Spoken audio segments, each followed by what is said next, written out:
Have you ever had a conversation with a woman that felt different? It started normal, but there was this subtle shift, a hint of something more in her words. You might have walked away thinking, that was nice, only to realize days later she might have been hinting at something way more, and you missed it. It happens to the best of us, but what if you could recognize those signals in the moment and respond in a way that opens new possibilities and deeper connection? This is what understanding the subtle language of attraction is all about, and today on Dark Facts 2.0, we're decoding that secret language so you never miss it again. First, let's be crystal clear. This is not about manipulating anyone or interpreting every friendly comment as an invitation that's creepy and wrong. Instead, this is about tuning into social cues that often fly under the radar. Women, for a variety of social and safety reasons, often communicate interest indirectly. It's a protective mechanism that allows them to gauge your reaction without fully exposing themselves to risk. They drop a hint that floats on the surface. If you pick it up and reciprocate, the door opens. If you don't, it stays just a nice conversation and no one feels rejected or awkward. This nuanced dance of communication happens every day in coffee shops, work meetings, and casual gatherings. So, let's break down 3 of the most common pieces of small talk that are very often more than meets the ear. These are signals disguised as casual chatter, but when recognized and acted upon, they transform the dynamic. Number 1. The low-stakes plan proposal. This is the most common and ingenious one. She proposes an activity, but frames it as a joke, a hypothetical, or something super casual. The framing is key. It's low pressure and safe. The word should does all the heavy lifting. Instead of asking directly, "Are you free Friday at 8?" which is risky and direct, she floats a test balloon with lightness.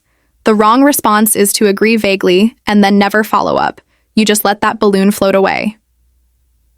The right response is to catch the balloon, tie a string to it, and bring it into reality. Agree enthusiastically and immediately. Make it concrete. Say something like, "Yeah, that sounds great. How about we actually do it? I'm free Thursday." Now, you've shown interest and taken the pressure off her. This small shift from hypothetical to concrete moves the connection forward and builds mutual trust and excitement. Number 2, the context removal question. This is more subtle and happens when you're already in conversation. She asks a question that gently tries to remove the current context you're in to see if you're open for another one. For example, "What are you up to later?" isn't always just small talk, it's a probe. A soft check for your availability and openness. She's also checking your social status. Are you here with friends? Is this a date? Are you the lone wolf? These questions gather information that helps her navigate her comfort and interest zones. Your best response is to answer honestly, leave the door wide open, and throw the question back. This shows availability and interest in her plans too. For example, "Not much, probably just going to play video games, nothing set in stone. My friends might head out soon. What about you?" This invites her to share more and builds rapport. Number 3, the vulnerability play. This is the most advanced and significant signal. She shares a small piece of personal information that creates a slight sense of intimacy or vulnerability. This is an invitation to connect on a deeper level. It's huge because it means she's not just making conversation, she's giving you a glimpse behind the curtain. She's opening up about her availability, emotional state, or what she's looking for. It's a massive green light because it shows trust in you with a small truth. The worst thing you can do is dismiss it or respond with generic, "That sucks." The best is to acknowledge, relate, and use it as a bridge.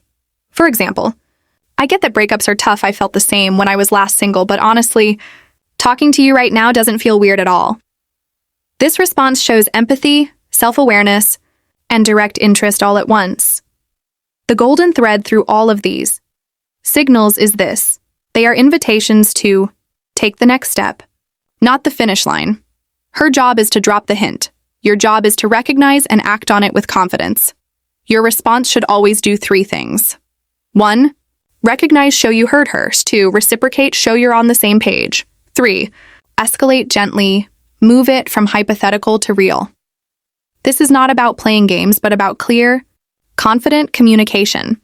It respects her indirect signal.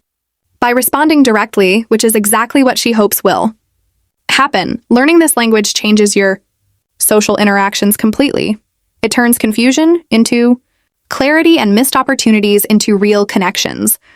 The ability to spot these signals is a skill that can be developed with practice and mindfulness. It's about being present and attentive rather than guessing or overthinking.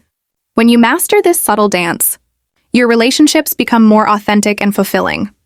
If you found this helpful, do us a huge favor and hit that like button and subscribe for more videos on decoding social dynamics. This is the kind of stuff we break down every single week here on Dark Facts 2.0. We're all about unpacking human behavior and the unseen patterns that shape our lives. Now, we want to hear from you. What's a piece of small talk you later realized was probably a signal? Share your stories in the comments below. Let's get a discussion going. Thanks for watching. Remember, be confident, be respectful, and we'll see you in the next video on Dark Facts 2.0.